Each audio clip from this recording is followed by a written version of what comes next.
bitch!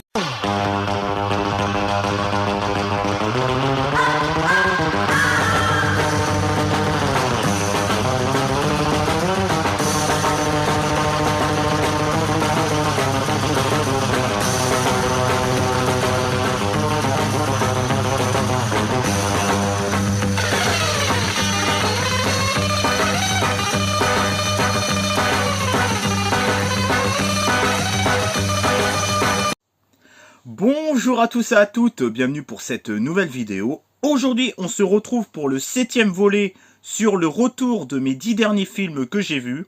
Alors, ce n'est que le titre de ma vidéo. Enfin, avant c'était des lives, mais maintenant c'est sous forme de vidéo enregistrée.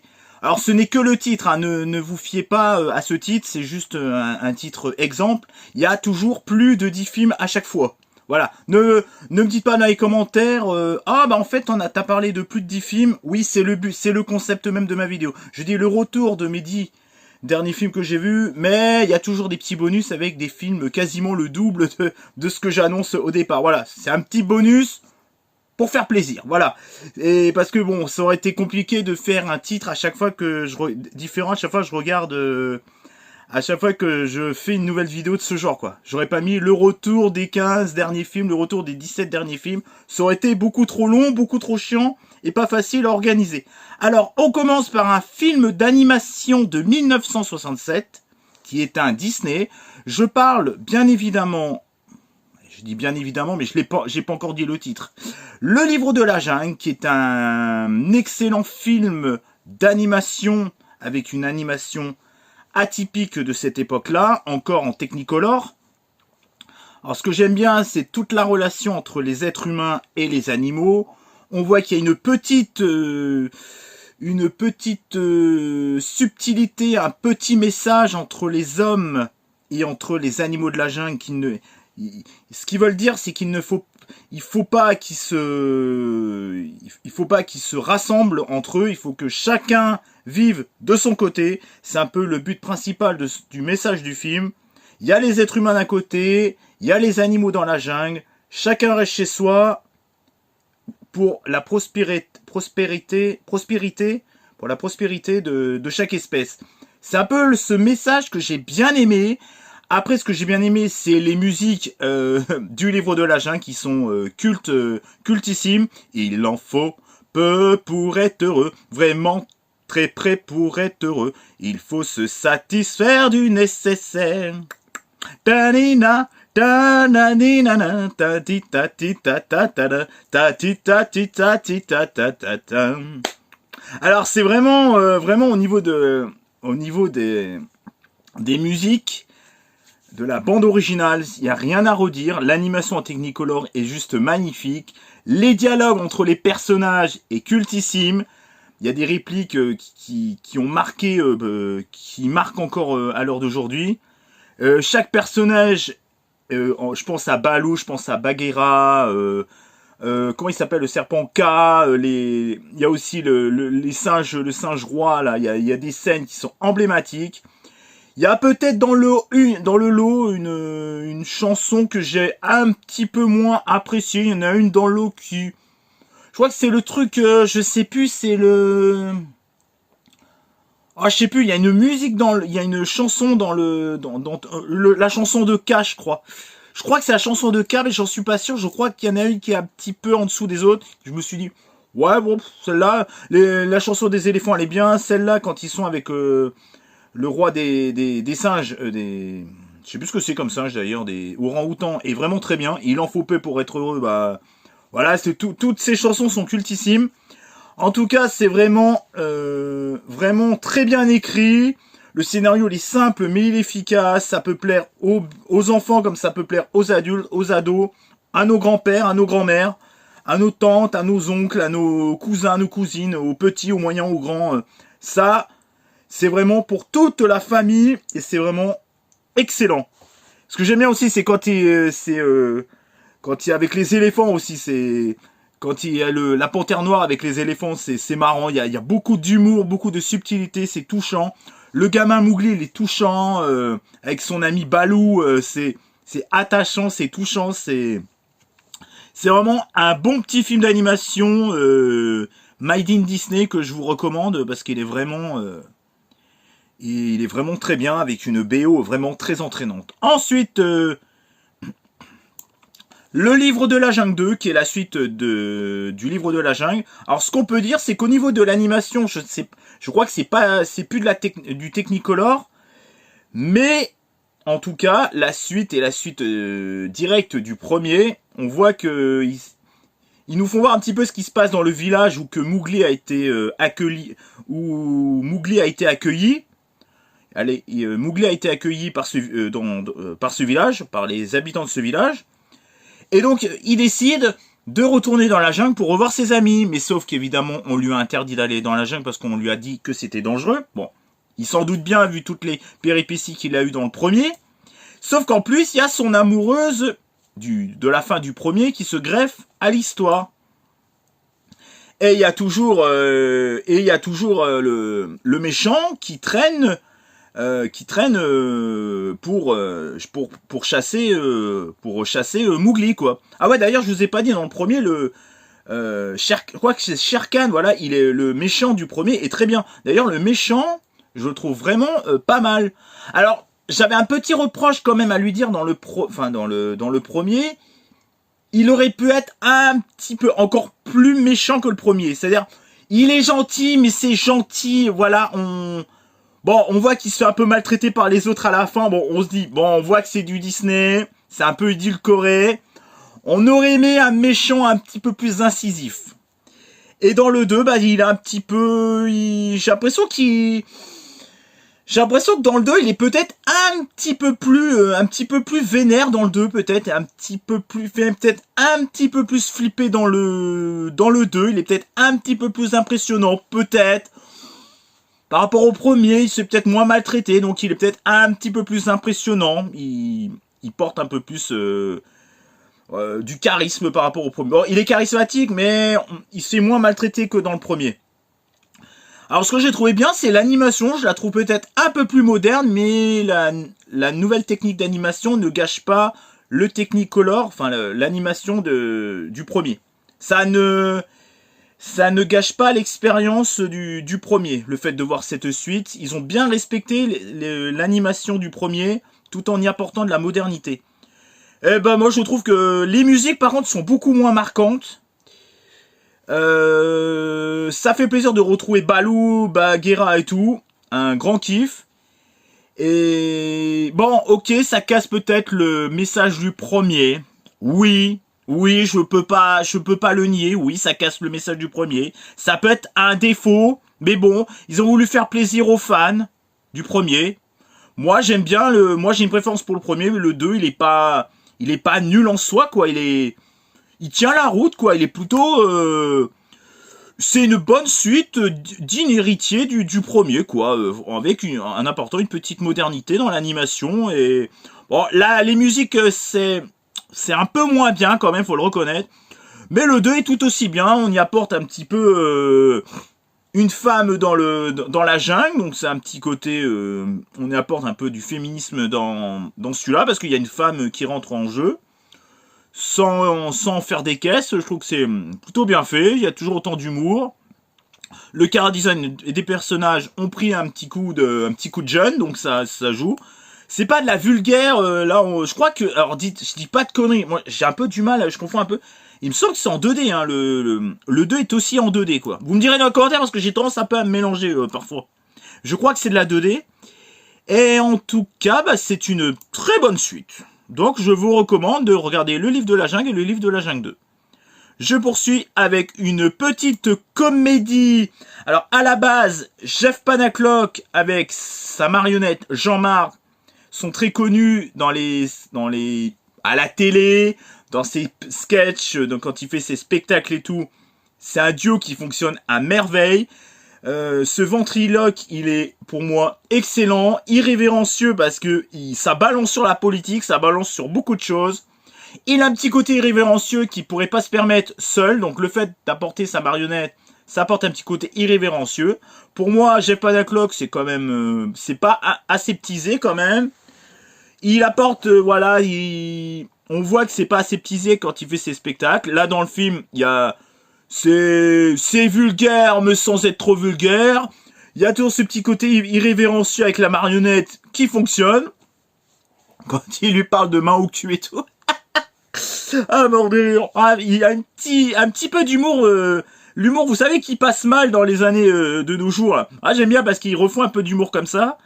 C'est une petite, un petit film comédie d'action vraiment sympathique avec quelques gags qui fonctionnent plutôt bien. Les deux là, Jean-Marc et Jeff Panaclock et Jean-Marc, ça fonctionne à merveille. Il y a celle-là qui poursuit, il y a celle-là qui les poursuit qui est excellente. La meuf qui les poursuit est excellent avec une aventure bien rythmée. Je trouve que le fait de faire ça sur grand écran, et bah contre toute attente, au premier abord, on pourrait se dire quoi, une marionnette qui parle, la faire en comédie avec celui-là qui fait les sketchs avec lui. Ouais, on peut être dubitatif sur le coup, mais en fait, en définitive, Jeff Panaclock est une excellente comédie d'aventure sans en faire trop. Alors oui, ils auraient peut-être pu faire un scénario un peu plus développé. Là, il y a un petit côté espionnage, il y a un petit côté à la film espionnage. Oui, ça aurait peut-être pu être un peu plus recherché, mais en même temps, c'est une comédie avec une marionnette. Faut pas s'attendre non plus à un scénario de dingue à la Pulp Fiction ou à la Fight Club ou à la... j'en sais rien, moi. En fait, il faut adapter son scénario au genre de film que tu fais, quoi. Je veux dire, c'est un truc à une marionnette, tu vas pas nous faire un scénario à la Seven, quoi. À un moment donné, il faut être logique aussi dans la tête. Il faut avec les moyens, il faut le faire avec les moyens du bord. Je veux dire, tu vas pas faire, je sais pas moi, oui, tu vas pas faire un film oui et nous faire un Fight Club avec, quoi. À un moment donné, il faut être logique. On peut pas donner de base, c'est une marionnette avec un mec qui un ventriloque. On va pas en faire non plus un scénario de fou. Et puis d'ailleurs, le scénario, l'histoire, à la rigueur, on s'en bat les couilles que ça soit pas un Seven ou quoi que ce soit. Qu'est-ce qu'on en a à foutre, quoi. Le but, c'est quand même de rire et de passer un bon moment et de se vider la tête. C'est un peu le but de ce film. C'est pas de faire un truc sérieux. Il voudrait faire de la comédie avec un côté sérieux, ça aurait aucun intérêt. Faut faire en adéquation avec le matériel de base. Voilà. Là, on nous le montre comme ça, on va pas partir dans un truc à la Godzilla Minus One, quoi. Non, ou un truc, j'en sais rien, moi. Voilà. C'est comme si tu regardes le film Camping, bah t'en as rien à foutre d'avoir un scénario à la Mission Impossible ou d'avoir un scénario à la Usual Suspect, tu vois, voilà, c'est un truc, c'est camping, c'est des amis qui partent en camping et voilà, on voit les péripéties. Faut pas faire plus que ce qu'on attend de base, quoi. Enfin, je sais pas si vous m'avez compris, mais Jeff Panaclock, moi, j'ai pas envie de voir un Usual Suspect version comédie, j'en ai rien à foutre, quoi. Moi, je veux voir une bonne petite comédie d'aventure complètement décérébrée, bien un minimum bien fait, avec un minimum de goût. En plus, c'est un minimum de goût parce que je trouve que c'est plutôt pas mal fait. Il y a quelques petites scènes d'action qui est plutôt pas mal. Il y a un petit peu de budget dedans. On passe un bon petit moment. L'humour, un petit peu graveleux, j'ai bien aimé. Un ou deux petits trucs un peu graveleux. Voilà, tout ce qu'on attend de ce genre de comédie. Ni plus ni moins. Ça fait le job, ça fait le taf. Ils se sont pas foutus de la gueule du spectateur. Ils nous ont proposé quelque chose de sympathique. Voilà.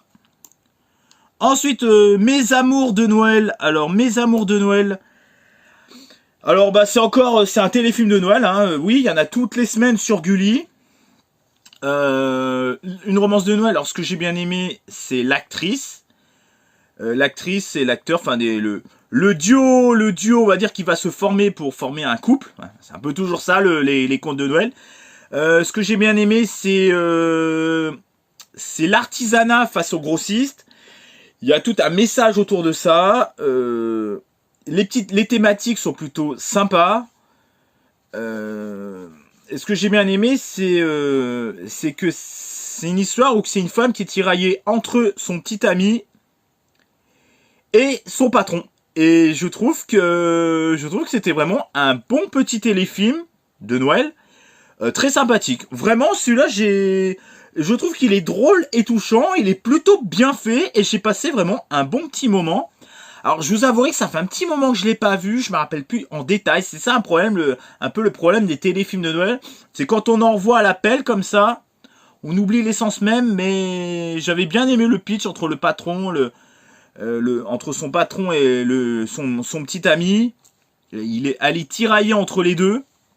Parce qu'en fait, elle rencontre quelqu'un dans l'histoire et elle est aussi amoureux de son patron. Voilà, bah, vous voyez, en parlant, ça me revient. Comme quoi, des fois, le cerveau, faut le faire marcher, sinon on oublie tout. Petit film sympathique, avec une actrice franchement toute mimi et tout. Vraiment, lui aussi, il est très très bien. Le patron, il est très très bien. Et c'est un petit film de Noël que je vous recommande. Ensuite, du Cobu 3. Du Cobu 3. C'est en fait, bah vous connaissez, c'est la suite, sauf que là, l'école manque de budget. L'école, à part, comment on peut dire ça? L'école est en train de, elle est très vieille, elle est très vieille, elle est très vétuste, donc tout se barre en couille. Il y a les murs qui s'effritent, il y a des pièces qui s'inondent, il y a des pièces carrément qui s'effondrent. Il y a plus de budget pour la prof de musique, donc il y a plus d'instruments.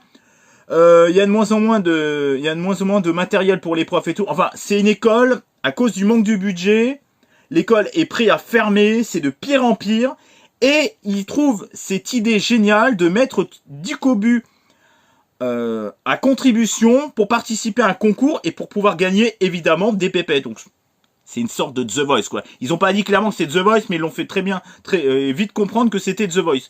D'ailleurs, l'acteur qui joue l'animateur de The Voice, quelle tête à claque, il est génialissime. Franchement, putain, mais la luminosité, là. Ouh. Putain, ouais, il pleut qu'est-ce qu'il fait pas beau en ce moment? Depuis le début de la semaine, là. Enfin, bref. Alors, moi, ce que j'ai beaucoup aimé cette suite. Je le trouve presque meilleur que les vacances de Ducobu. Celui-là, on retrouve un peu l'humour du premier. C'est... comment dire, j'aime bien le casting. Il y a un petit côté ado qui en ressort, parce que dans le premier et deux c'est vraiment enfantin. Là il y a un petit côté ado qui se dégage. Il y en a qui devient un ado. Je vais pas vous spoiler le film, mais voilà.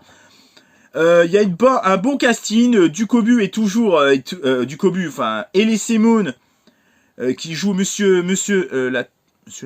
Latouche, il est toujours aussi excellent. Alors lui, il est toujours égal à lui-même. Toujours le prof tyrannique. Il y a la prof de musique, il est amoureux de la prof de musique. Il leur donne ils ont des noms d'oiseaux, je vous jure, c'est super marrant. Moi, je trouve que le 3 relève vraiment le niveau du 2, quoi. Avec un bon petit dosage d'humour, on n'est pas dans les vacances de Ducobu que j'avais trouvé un petit peu moins... Oui, c'est les vacances de Ducobu, je crois. Attendez, je dis pas de conneries. Attendez. Les vacances de Ducobu. Attendez, je vais regarder quand même. Oh là, ça bug, ça rame. Attendez. Allez! Oh, putain. Allez. Bon, ouais. Bon. Oh, fait chier. Putain, Captain Watch, putain, il y a toujours des... Alors, il est bien ce site, mais alors, putain, qu'est-ce que ça lag des fois? Alors, je sais plus. Attendez, je vais regarder ça. Ouais, voilà, c'est les vacances de Ducobu. Ok, c'est bon, ça me revient. Ok. Là, j'ai regardé la page de... Voilà, parce que là, je suis sur la page... je suis sur Captain Watch, donc c'est beaucoup plus simple pour moi. En tout cas, c'est une suite que j'ai bien aimée. Que je trouve qui relève un peu le niveau du 2, quoi. Avec il y a un petit peu d'émotion, je trouve. Il y a un petit côté touchant aussi à un certain moment. J'ai passé un bon petit moment devant Ducobu 3. Vraiment sympathique. Beaucoup mieux que le 2. Et d'ailleurs, dans le petit Nicolas, c'est pareil. Je trouve le petit Nicolas, le 2 en vacances, il est moyen, et le 2, il rattrape vraiment les choses, quoi. Le 3, il rattrape vraiment les choses. Alors, ensuite, comédie culte du milieu des années 90, avec les Inconnus, les Trois Frères, avec Didier Bourdon, Pascal Légitimus et Bernard Campan. Oui, je crois que c'est Bernard Campan, oui, c'est ça. Bernard Campan, ouais. Bon, ça se dépêche là ou quoi, là? Attendez, ça arrive. Va falloir que je fasse des coupes parce que là, putain. Tac, tac. Bernard Campan, oui, c'est ça. Eh ben, toujours aussi, cette comédie toujours aussi culte. Alors bizarrement, alors oui, j'ai encore changé d'avis. Maintenant, je préfère les trois frères que je trouve un peu mieux du coup, parce que j'ai revu les deux et du coup, je préfère les trois frères. C'est toujours aussi culte, toujours aussi drôle. Bon, il y a peut-être cet effet de, je l'ai vu un peu trop de fois, donc je rigole un peu moins aux scènes. Je suis un peu plus blasé par les scènes. Mais les trois frères, c'est toujours un petit côté touchant, un petit côté fraternel que j'aime beaucoup. Oh là là, mais qu'est-ce qui se passe? C'est vraiment... putain, j'en peux plus, j'ai chaud, moi. En tout cas, c'est vraiment vraiment un film des inconnus que j'aime beaucoup et que j'apprécie toujours de regarder. J'apprécie toujours autant de regarder. Il y a toujours des répliques aussi cultes. Alors, il y a toujours des répliques vraiment aussi cultes. Franchement, entre les trois frères, j'aimais aussi avec le petit gamin. Je trouve que ça porte un petit côté. Qu'est-ce que c'est que cette merde là? Un petit côté touchant. Les répliques avec ou sans patate? Sans patate. Choupette. Alors cette scène, par contre, la scène avec le chien, je suis un peu moins fan. Parce que j'ai grandi, donc j'ai pris un peu de maturité et je trouve cette scène un peu inutile quoi. Frapper un chien pour rien parce qu'on s'énerve dans ce genre de comédie, je vois, ils auraient pu la cuter quoi. En tout cas, j'ai un peu le syndrome du vu 1000 fois, mais en tout cas il y a toujours des répliques toujours aussi cultes quoi. Je veux pas être déguisé en salope. Votre colin, avec ou sans patate? Sans patate. Chut. Y a Bambi qui fait Toto. Chut. Oh merde, on a tué le mort. Ça fait mes 68 ça. Non, toujours une comédie aussi formidable, ravissante, culte, avec des répliques toujours aussi bien. Ensuite, oui, j'ai vu pas mal de comédies. Alors par contre, je crois qu'il me semble que j'ai vu aucun film de 2024.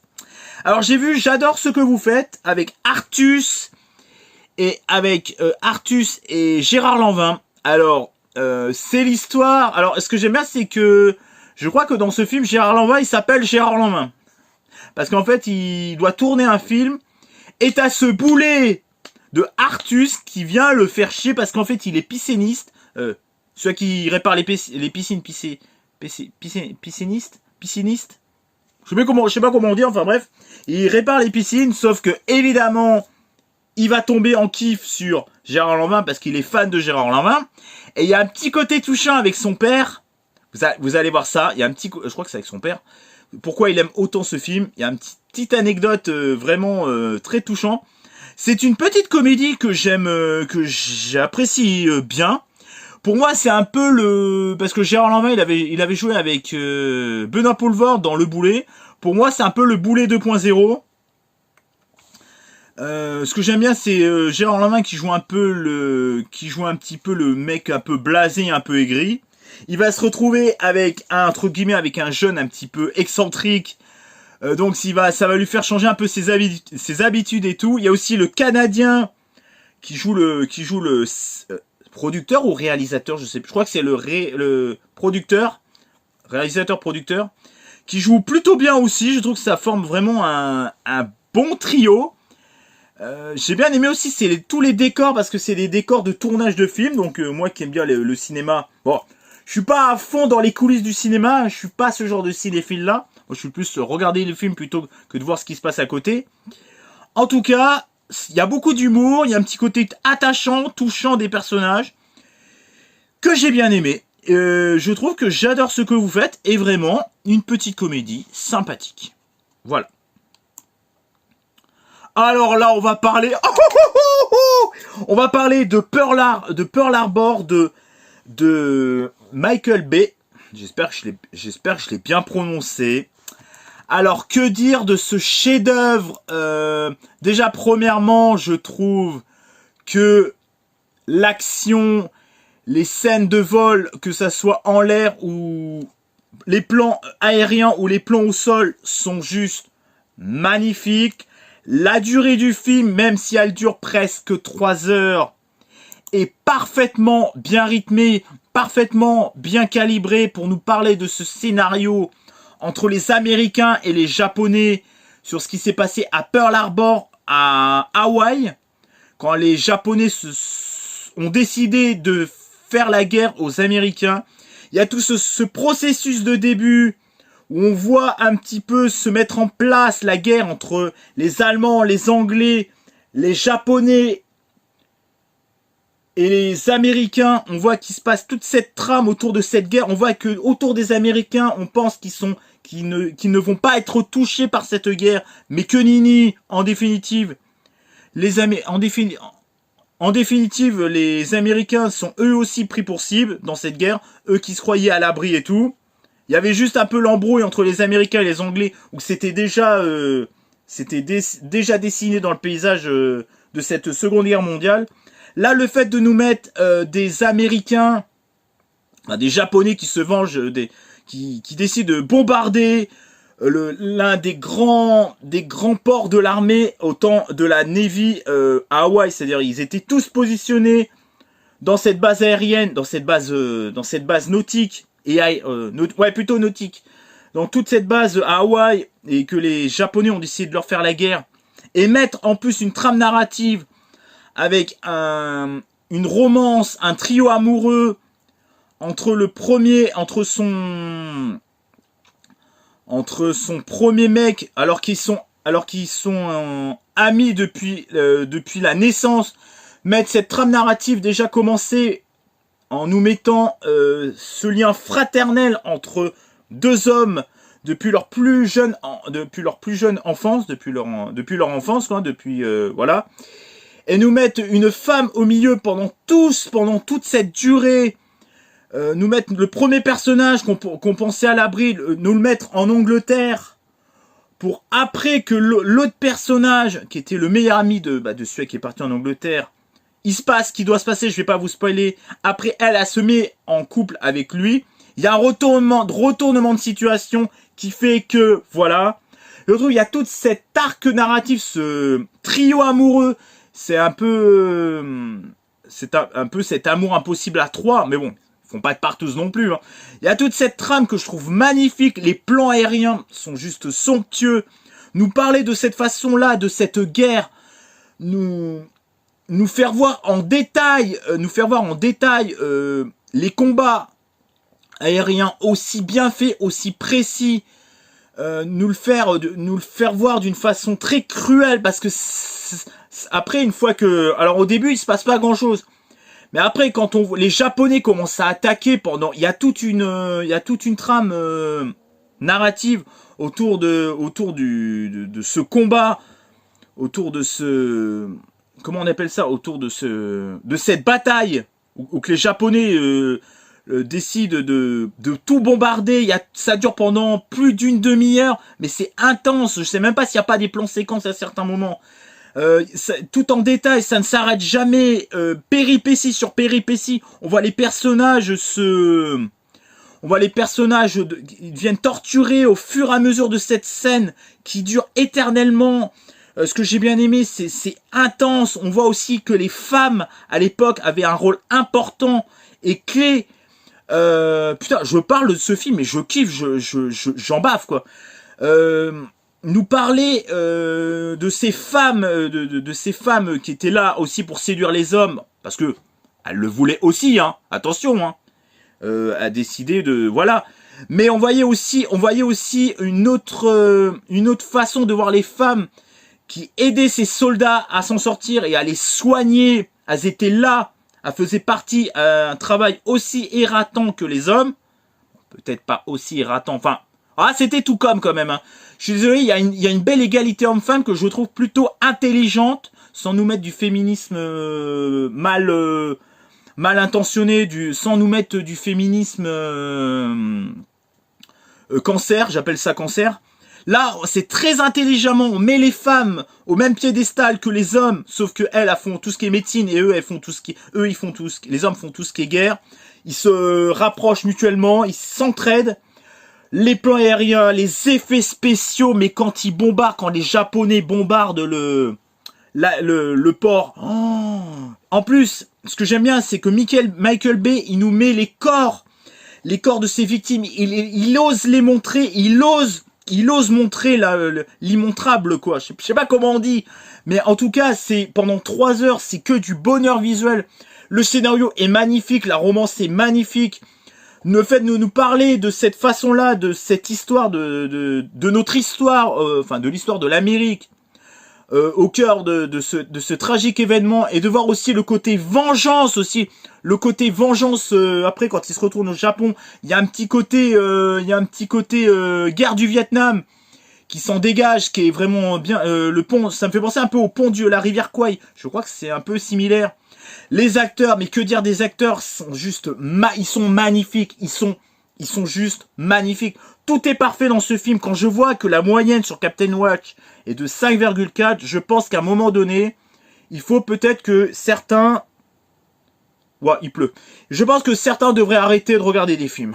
J'ai que ça à dire. En tout cas, ce film est un bijou cinématographique. Le triangle amoureux est l'un des plus beaux du cinéma, presque moderne, parce que ça date de 2001.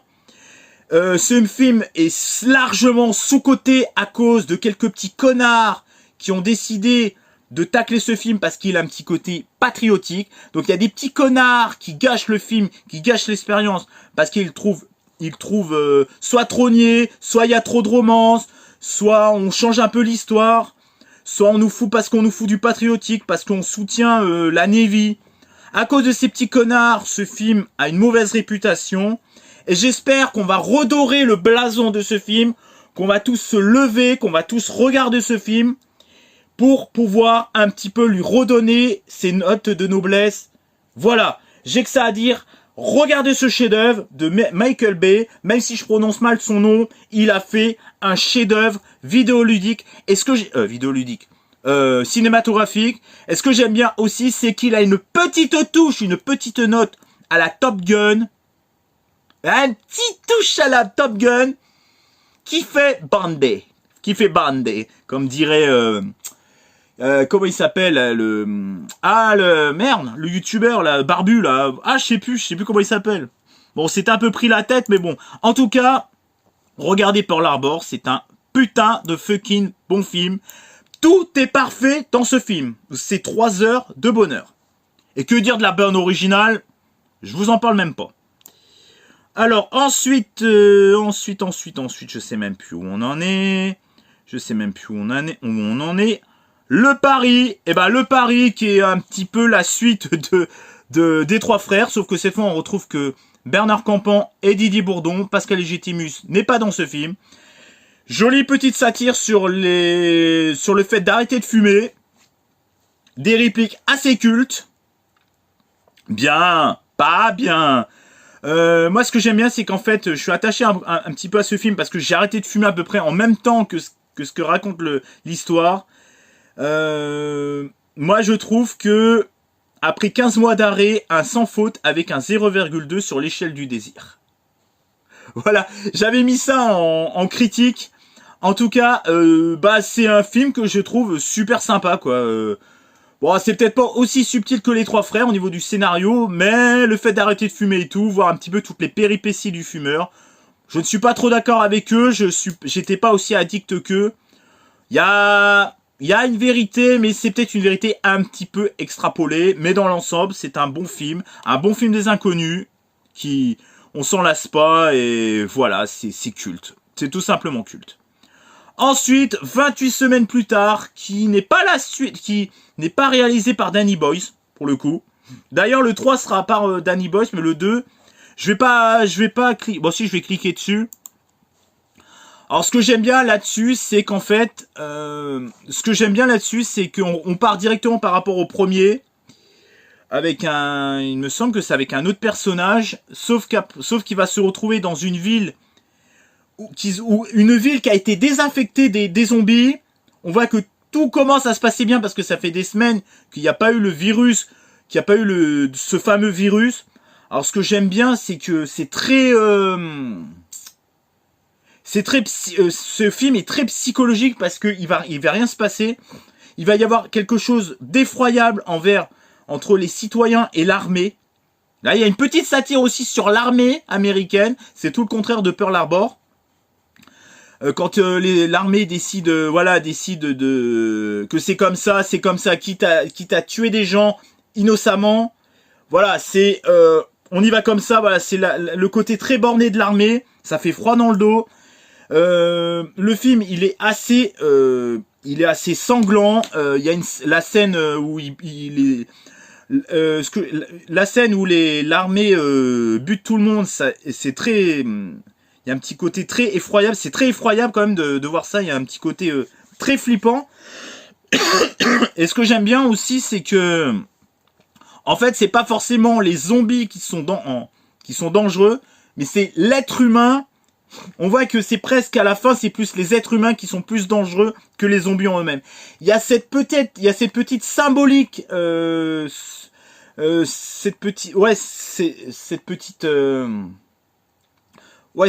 petit symbole, ce côté symbolique qui fait que on se rend compte que les êtres humains sont presque plus flippants que les zombies en eux-mêmes, quoi. Il y a tout ce côté, mettre en avant les êtres humains, c'est juste des êtres humains qui tuent d'autres êtres humains. Et c'est ça qui fait vraiment froid dans le dos, quoi. On peut être encore plus con que le virus. Et ce que j'aime bien, je viens juste de m'en rendre compte, on peut être encore plus con que le virus.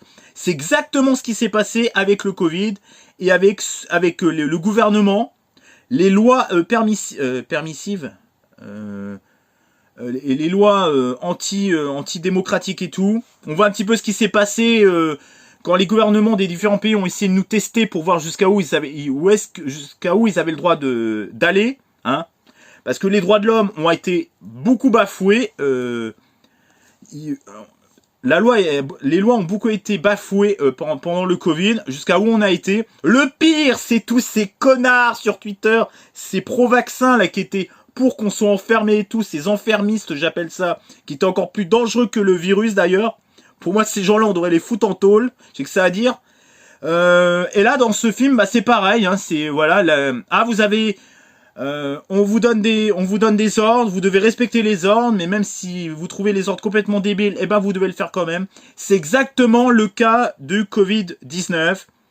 Avec ses pseudo-scientifiques et tout bordel. Enfin, je vais pas vous refaire l'histoire du Covid. Hein. Pour moi, c'est vraiment une heure sombre de l'histoire.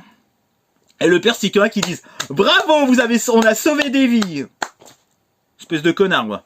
J'ai même pas envie de te parler, quoi. Bon, t'as un peu raison. On a quand même sauvé des vies avec des vaccins, mais tous les à côté, hein. Voilà. Allez voir le reportage d'ailleurs.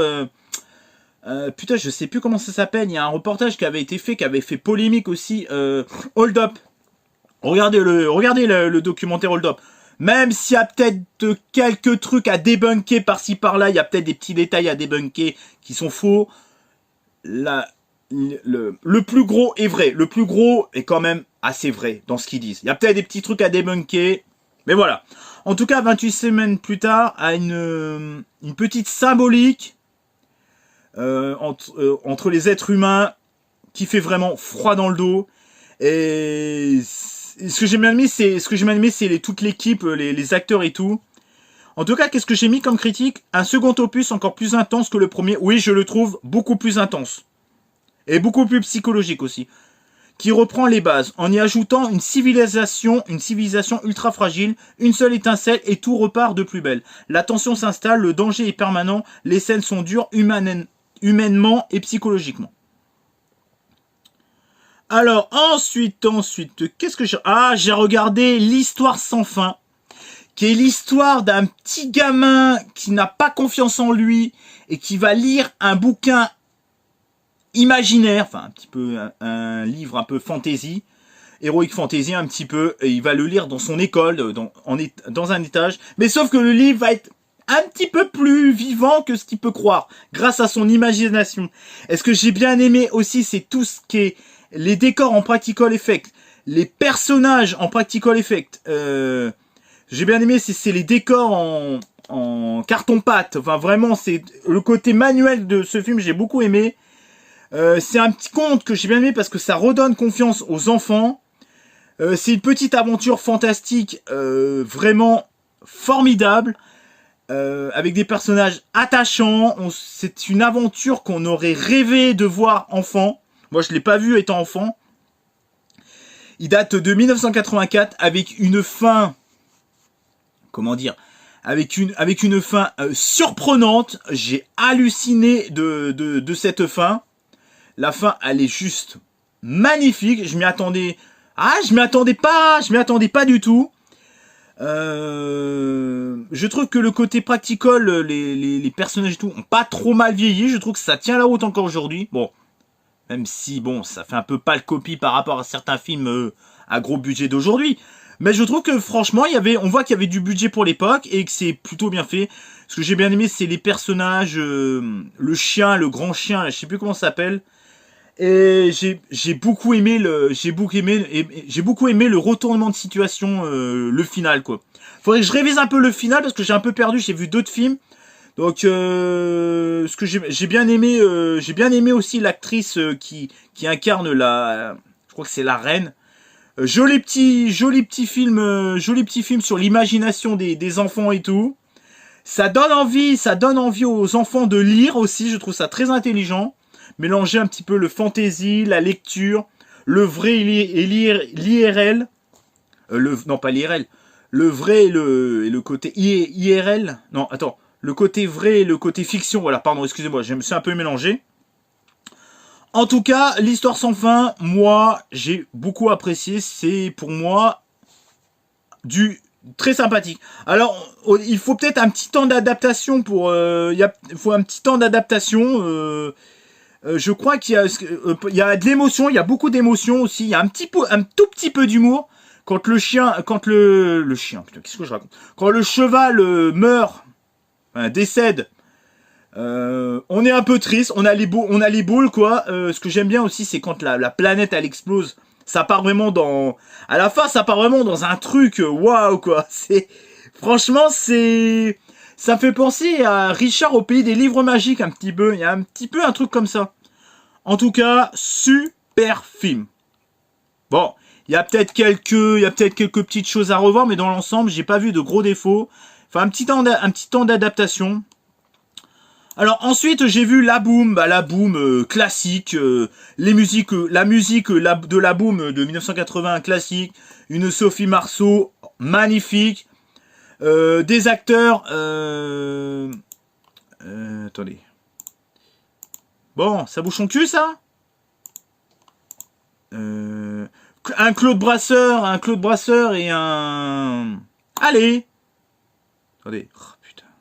Un Claude Brasseur et puis une... Ah, je sais plus comment elle s'appelle. Putain. Un Claude Brasseur et puis une Brigitte Fossé exceptionnelle qui joue les parents exceptionnels. Une petite satire sur les adolescents des années 80. On suit un peu sur les ados de la jeunesse des années 80 qui avait une quinzaine d'années pendant les années 80.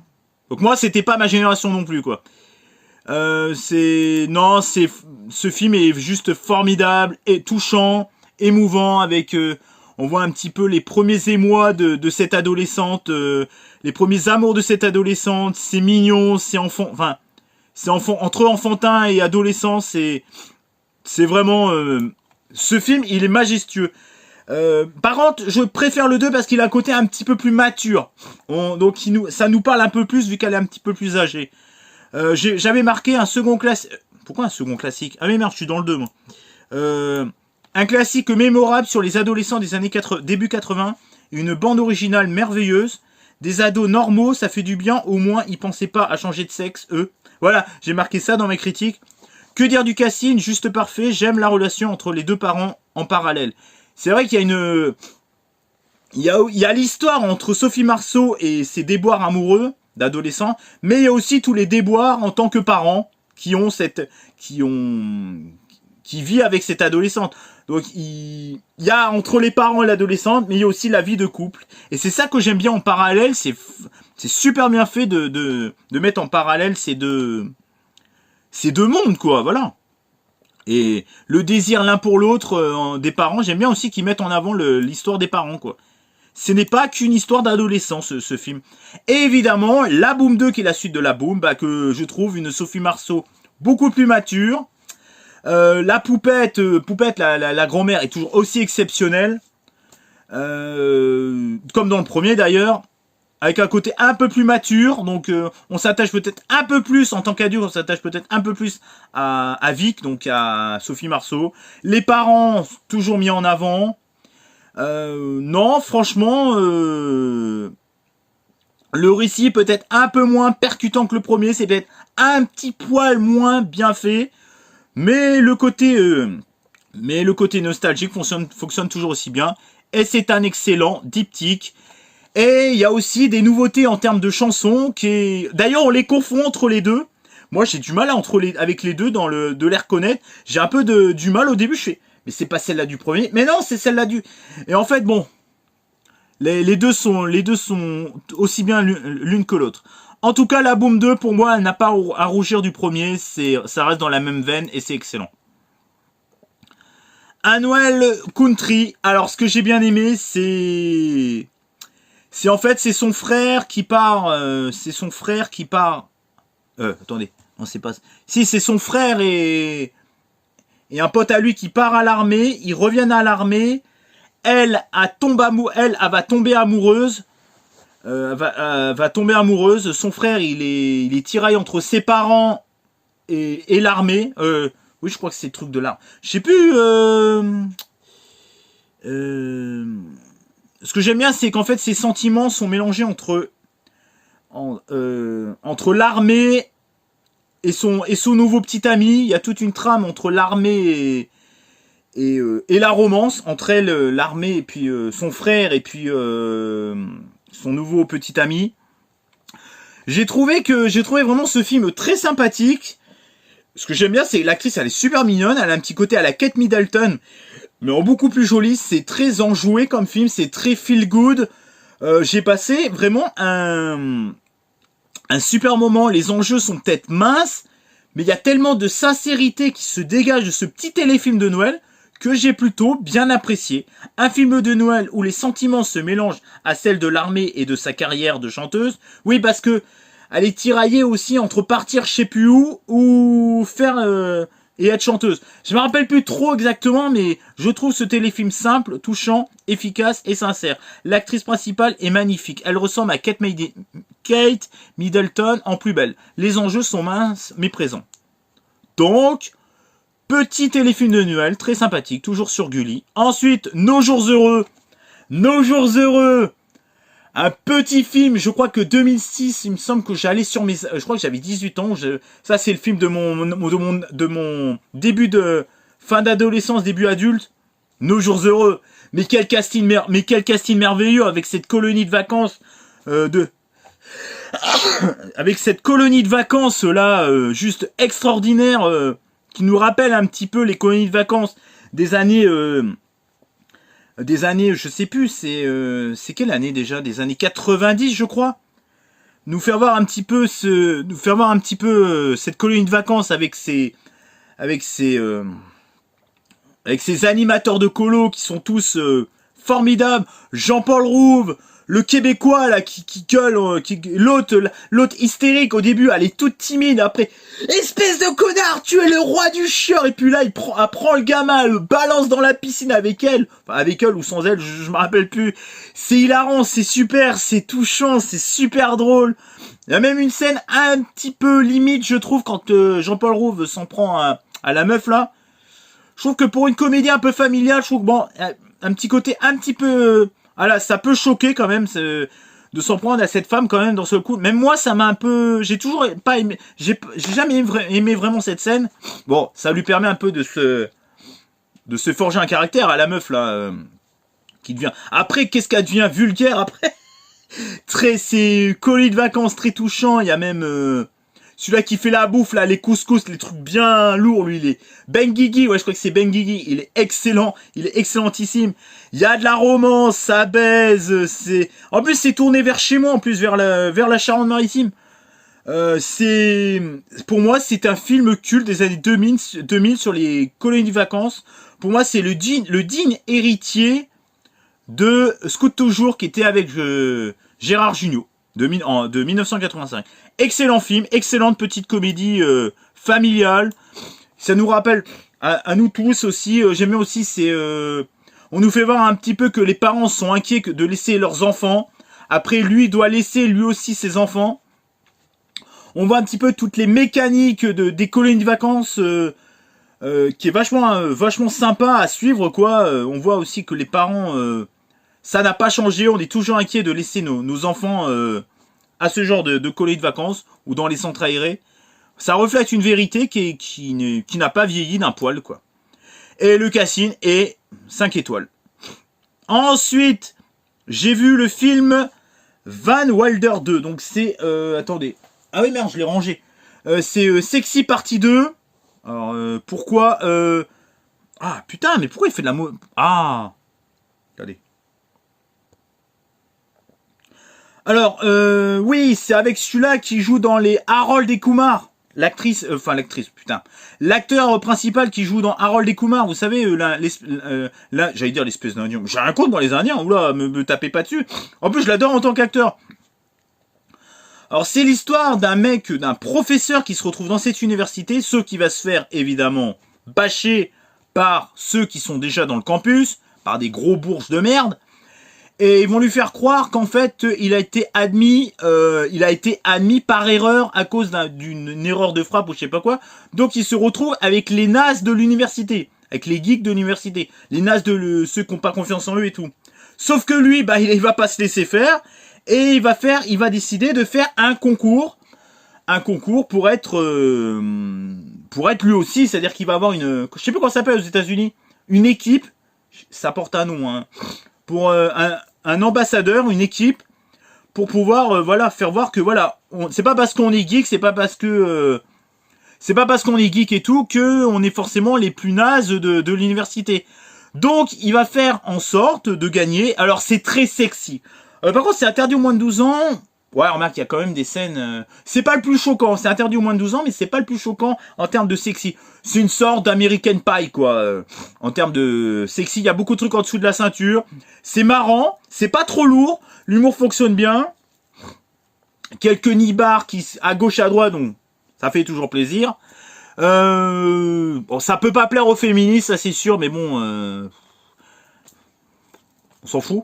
En tout cas, super petit film. Et en plus, lui va tomber amoureux de la copine de l'autre enculé de Bourges, qui lui met des bâtons dans les roues pendant tout le film. D'ailleurs, je trouve qu'il lui met des bâtons dans les roues. Mais en fait, pas tant que ça. J'aurais aimé peut-être que ça aille un petit peu plus loin dans la vengeance, dans la surenchère. Ça reste un petit peu sobre. Ça reste assez sobre et assez réaliste pour le coup. On n'est pas genre dans un Hawaï et tout, ça reste assez terre à terre. C'est peut-être pour ça que ça fonctionne aussi bien, parce que c'est pas un truc non plus trop lourdingue. Ça fonctionne plutôt pas mal. En tout cas, Van Wilder 2, Sexy Party 2, Sexy Party, bon petit film. Une comédie à la sauce Colpen, celui-là qui joue dans Harold et Kumar. C'est con, il n'y a pas beaucoup de choses cinématographiques à retenir. Oui, c'est vrai que c'est pas non plus la réalisation la plus ouf, mais ça tient la route. Et on en ressort satisfait en ayant passé un très bon moment. Colpen est un super acteur, c'est sexy, drôle, ça fait chier les wacks. Que demander de plus? Ensuite. Ah oui. J'ai vu 6 jours, 7 nuits. Alors 6 jours, 7 nuits avec Harrison Ford. Et avec, ça va arriver. Ouais, parce que quand je sais pas pourquoi, Captain Wash, bug de ouf. Allez, on se dépêche, s'il vous plaît. Allez, avec Harrison Ford et Anne Heche. Jamais je le retiendrai ce nom. Alors, et avec David Schwimmer, celui-là qui joue dans Friends. Alors, comment ça se passe? Et il y a aussi Angelica. Angelica, elle m'a donné des vapeurs, elle. Ouh, la lumière. Putain, la luminosité, elle est dégueulasse. Enfin bref. C'est l'histoire d'un couple qui se retrouve en voyage à l'autre bout du monde. Je me rappelle plus du bled, on s'en fout. Dans une île paradisiaque. Sauf que Harrison Ford, donc celui-là qui... le personnage... Enfin, Harrison Ford qui joue le personnage d'un... Harrison Ford, il joue le personnage d'un pilote qui emmène les touristes d'un point A à un point B. Donc déjà, il y a Harrison Ford, déjà, on voit déjà le niveau du film. Déjà, voilà. Sauf que il va devoir emmener la fille Anne Heche, où son rôle c'est Robin Moreau, donc c'est... Elle joue la femme du mec qui joue dans Friends, hein, aux côtés de David Schwimmer. Tous les deux, ils vont partir en vacances, sauf que elle, à cause de ses obligations pour le travail, elle va devoir repartir aux États-Unis. Je sais plus dans quel état. Et elle demande à Harrison Ford, donc au personnage joué par Harrison Ford, de l'emmener aux États-Unis. Sauf que le problème, c'est qu'en fait, il y a une tempête qui arrive. Ils vont se retrouver ensemble, Harrison Ford et Anne Heche, donc Robin Monroe, et les personnages de Robin Monroe et Keanu Reeves vont se retrouver dans un crash aérien. Ils vont se retrouver dans un crash aérien. Et ce qu'il va faire, c'est qu'ils vont se retrouver dans une île, en tant que naufragés, dans une île déserte, avec un avion qui est complètement destroy, complètement défoncé. Donc ils vont devoir survivre dans cette île, sauf qu'en plus, ils vont tomber sur des pirates modernes. Donc il va y avoir une espèce de chasse à l'homme entre les pirates et entre la meuf et Harrison Ford. Il va y avoir une petite histoire de romance entre ces deux-là. Pendant ce temps-là, celui-là qui... Frank Martin, joué par David Schwimmer, et Angelica, jouée par Jacqueline Obrador, se retrouvent dans l'espèce d'hôtel, là, l'hôtel de vacances. Donc, parce que en fait, elle, c'est la meuf de Harrison Ford, et lui, c'est le mec de la meuf qui est naufragé, quoi. Donc, ils vont devoir tout faire pour essayer de les chercher. Donc, ils font des tours en avion et tout. Sauf que, ils vont leur arriver une petite aventure entre eux deux. Bon. Voilà. Bon, c'est un peu léger. L'histoire entre eux deux, c'est un peu plus léger. On se concentre plutôt sur l'histoire de ce qui se passe entre Harrison Ford et Anne Heche sur cette île déserte. Alors, ce que j'aime bien, c'est qu'il y a beaucoup d'humour. Il y a beaucoup d'humour, les personnages sont attachants, surtout Anne Heche et Harrison Ford. Bon, David Schwimmer et Jacqueline au bras d'or, bon, un peu moins. On est un peu moins attaché à eux. Bon, j'étais un peu plus attaché par Angelica, mais ça c'est juste parce que je suis un mâle alpha. Voilà. Et qui est très jolie d'ailleurs dans ce film. Hein, voilà, elle est très très jolie. Hein. Et ce que j'aime bien, c'est que oui, c'est bien rythmé. Il y a un peu d'action. Ce que j'aime bien, c'est les décors d'îles paradisiaques. C'est une bonne petite aventure très sympathique. On passe vraiment un super moment. Bon, il est noté 5,4, mais moi je trouve que c'est une petite romance typiquement des années début 2000. Début des années 2000. Attends, c'est début des années 2000, je sais même plus. Non, des années 90. Donc il y avait un petit peu ce côté, l'homme se met un peu plus en avant et tout. Bon, c'est à l'époque qui voulait ça, quoi. Moi, je trouve que cette époque de Gentleman je trouve que ça avait du charme, mais bon. Mais elle est forte aussi, hein. Elle se laisse pas faire, quoi. Je veux dire, tous les deux sont complémentaires. C'est une petite comédie que je prends un grand plaisir à regarder assez souvent. C'est une petite comédie qui est devenue culte au fur et à mesure des rediffusions à la télé. Il y a pas mal de films comme ça. Pour moi, une chaîne de télé qui rediffuse plusieurs fois un film chaque année, c'est parce que ça veut dire que les gens apprécient, hein, parce que si c'est pas apprécié, ils le mettraient pas autant de fois en rediffusion. En tout cas, 6 jours 7 nuits est pour moi une petite comédie d'aventure, d'action, sympathique, avec un super casting, un petit côté romantique entre les deux qui est excellent. Au début, ils se sentent pas, j'aime bien, c'est un petit peu la rivalité entre les deux. Au début, ils arrivent pas à se blairer, mais au fur et à mesure, ils apprennent à se connaître. Franchement, 6 jours 7 nuits, c'est un petit bonbon sucré que j'aime bien regarder. Ensuite, j'ai vu le film Vivement Noël, qui est encore un petit téléfilm. Alors, c'est pas le téléfilm le plus ouf. Il y a l'actrice dans Vivement Noël qui est plutôt pas mal. Alors c'est l'histoire, ce n'est clairement pas le meilleur téléfilm de Noël. Il manque de légèreté trop conventionnelle. Ça veut dire, c'est au début, il nous parle d'association, parce que pour redorer son image de sa société, et même de lui-même, ils vont devoir se lier avec une association. Mais au début, on est un peu perdu, on comprend pas trop ce qui se passe. C'est un peu alambiqué, c'est un peu complexe. Pendant un moment, au début, à perdre un concours, mais on n'en reparle jamais. Ça s'embrique un peu mal au début. Bon, on arrive un petit peu à s'attacher à eux. Il y a toute cette trame à la fin. Oui, il y a le retournement final à la fin qui est plutôt sympathique. Ça manque de féerie, ça manque de magie, ça manque un petit peu de sincérité entre notre duo. Voilà. À un moment donné, on se dit, oh, ça raccroche bien au wagon quand même entre eux deux. Ça va, ils arrivent à rattraper un peu des choses. Mais c'est pas non plus, c'est pas celui-là qui fait le plus vibrer en tant que téléfilm de Noël. Même pour un téléfilm de Noël, il est en dessous des autres. Ce n'est clairement pas le meilleur téléfilm de Noël. Il manque de légèreté, trop conventionnel, sans réelle magie de Noël. L'actrice principale est pas trop mal et la standardiste est assez drôle. Malgré tout ça, nous passons un bon moment. Mais ça casse pas trois pattes à un canard. Ensuite, le voyage extraordinaire de Samy. D'ailleurs, ils ont fait le 2, d'ailleurs, ils ont fait Samy 2. D'ailleurs, qui est avec un seul M, avec deux M, j'ai jamais compris pourquoi. Alors, c'est l'histoire de la vie de deux tortues, une lutte et une tortue verte, qui vont faire le tour du monde. Ils vont faire le tour du monde. On voit un petit peu comment vit une tortue pendant toutes ces années. C'est très réaliste c'est très réaliste de prime abord. C'est très très réaliste parce qu'on voit comment survivent comment les tortues survivent pendant toutes ces années avec leur instinct avec leur propre instinct en tant que tortue, hein, devoir se reproduire, l'instinct de nager, l'instinct de se reproduire et tout.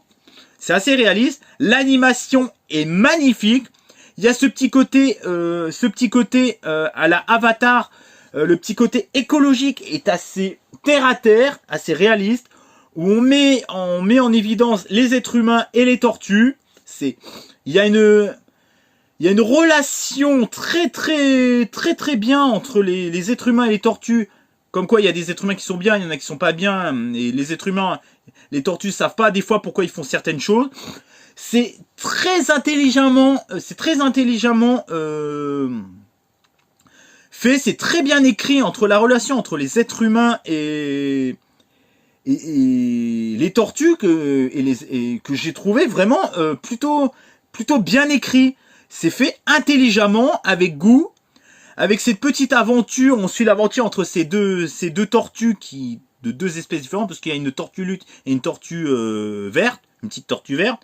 On suit aussi l'aventure, une petite romance pendant une bonne partie du film. Après, on se concentre sur tous les deux. Après, on se concentre sur lui qui est seul. C'est une sorte de monde de Nemo, mais même encore un peu plus réaliste, quoi. Un peu plus réaliste et un peu plus mature. Et l'animation est pour moi peut-être même plus belle que celle-là du monde de Nemo. Même, j'adore le monde de Nemo, attention, me tapez pas dessus. Mais pour moi, c'est une version plus mature du monde de Nemo. Les personnages sont attachants, on suit cette aventure, on suit les différents paysages. Quand ils sont en Amazonie, mais j'adore le grain du dessin de cette animation que je trouve vraiment bien faite. Ça change un peu de ce qu'ils font comme animation d'habitude. Il y a une petite personnalité, je trouve, dans l'animation. Je sais pas comment ça s'appelle comme effet, mais j'ai pas réussi à le retrouver dans d'autres dessins animés. Et en tout cas, j'aime beaucoup. J'ai beaucoup aimé ce film, je le trouve mignon, touchant, attachant. Il y a peut-être juste le feel good à la fin. Vous savez, la scène un peu de feel good. La dernière scène, j'ai fait un peu, je trouvais ça un peu cheap, ça manque un peu de naturel, de réaliste. Puisque c'était censé être réaliste du début à la fin. Là, ce truc, ils font la fête et tout, bon, feel good, j'ai fait, ouais, bon, ils auraient pu s'abstenir quand même, parce qu'on est quand même dans un truc un peu plus terre à terre. Bon. Tous les personnages sont attachants, ça va plaire aux enfants, aux adultes, aux ados, pour toute la famille. Vous allez passer un moment majestueux devant ce petit film. Moi, personnellement, j'ai adoré Le Voyage extraordinaire de Samy. et j'ai marqué que c'était un bijou cinématographique dans la même veine que Le Monde de Nemo. Je le trouve même encore plus beau visuellement, un poil plus mature aussi, avec un côté écologique, intelligemment imbriqué dans le scénario, avec des musiques additionnelles fort sympathiques. Oui, il y a des petites musiques additionnelles. Bon, ça fait un peu cliché parce que c'est un peu... Quand il y a un peu d'action, c'est un peu ça qu'on retrouve un peu dans certains films. Mais ça colle parfaitement à l'action. Vous allez passer par toutes les émotions. Le rire, le pleur, l'effroi, le fait, l'écologie aussi, qui est intelligemment imbriqué dans le scénario. Vous allez voyager, le voyage c'est aussi l'élément principal de ce film. En tout cas, j'espère que cette vidéo... Retour sur les 10 derniers films que j'ai vus, même si j'en ai vu plus que ça. J'ai pas compté cette fois-ci. Vous avez vu, j'ai vu 0 film de 2024. J'espère que cette petite vidéo vous plaira. Alors c'est un peu comme un live quoi. Il n'y aura pas de montage hormis la scène d'intro, la scène d'outro. Pas Marc d'outro, attention. La scène d'outro. Il y aura pas et les petites affiches. Je vais quand même vous mettre les petites affiches quand même. Ça va me prendre un temps fou ça. Ça casse les couilles. En tout cas, j'espère que cette petite vidéo sur le retour de mes 10 derniers films vous aura plu. Pensez à commenter pour me dire ce que vous pensez des films que j'ai vus.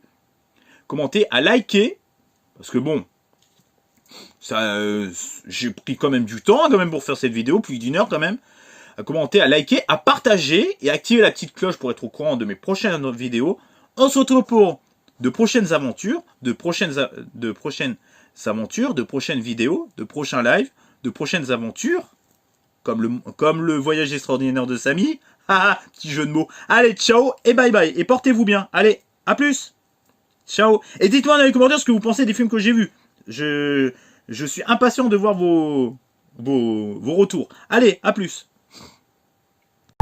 Everything is fine as long as you are mine. As long as you are mine, oh yeah. Everything is good. The little flaws are understood to be good.